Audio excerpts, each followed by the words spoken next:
Sa game na makikita na wala gaanong counter sa ating bida. Ngunit kahit na ganun sobra ang pahirap na ginawa sa kanya ng mga kalaban.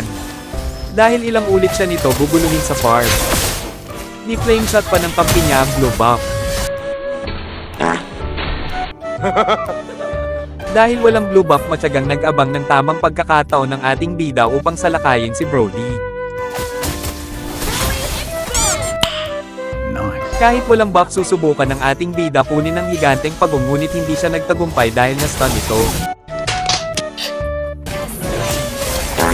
Kaya buhay na lang ni Boy Skateboard ang kinuha niya.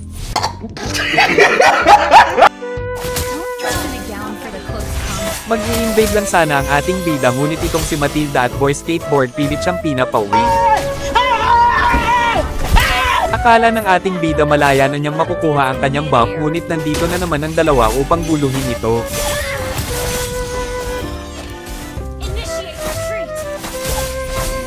At dahil nakuha na ng ating bida ang kanyang blue buff agad ito nagtungo kung saan naroroon si Boy Skateboard upang parusahan ito. Hindi yata nagustuhan ni Boy Skateboard ang ginawa sa kanya ng ating bida. Kaya muli itong nanggulo sa tulong naman ni Aling Esmeralda. Walang patawad mga kalaban kahit pati si Papa Bear inaagaw sa ating bida.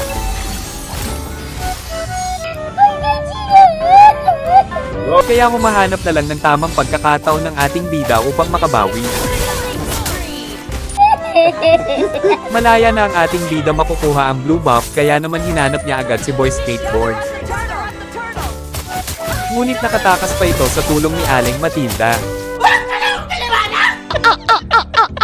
Muli na namang nagpiling butterfly ang ating bida. Sheesh! Habang matiwasay na kinukuha ng mga pogi ang basbas ni Lordy dumating ang mga pangit upang pigilan ito. Dito pinamalas ng bawat kupunan ang kanilang mga lakas ngunit ang bida pa rin ang nagtagumpay sa pagkuha ng basbas. Sa di kalayuan pinapanood ng ating bida si Boy Maso at si Aling Esmeralda sa kanilang bakbakan.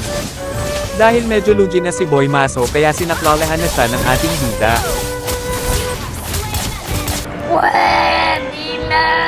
Makikita si Boy Sibat na nasa panganib kaya dali-dali ang ating bida tumungo doon ngunit huli na ang lahat. Muli na naman magkakaroon ng digmaan sa gitnang bahagi ng mapa kaya tinarget agad natin si Boy Skateboard.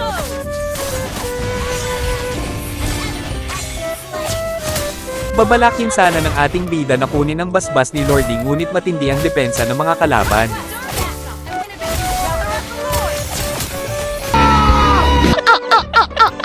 Dahil nakuha nila si Lordy may digmaan na naman sa gitnang bahagi ng mapa dito si Brody naman ang tinarget natin.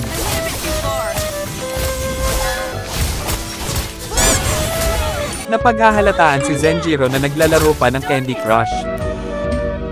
Crush na sunod na! Pampagaling daw yun mag-cable. Hindi totoo yan. Susubukan na ng ating bida basagin ng tore ng kalaban kaso biglang dumating si Aling Esmeralda. Kaya nag-buff na lang muna ito.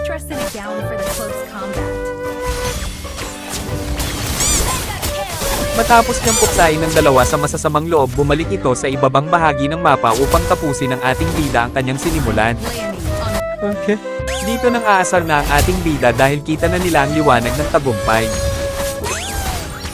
Naisipan pa mag-freestyle bago matapos ang laban kaso biglang naubos yung mga minions. Kinabahan siguro ang ating bida dahil muntik nang hindi matapos ang laban ng dahil sa pinaggagawa niya. Paano masabi?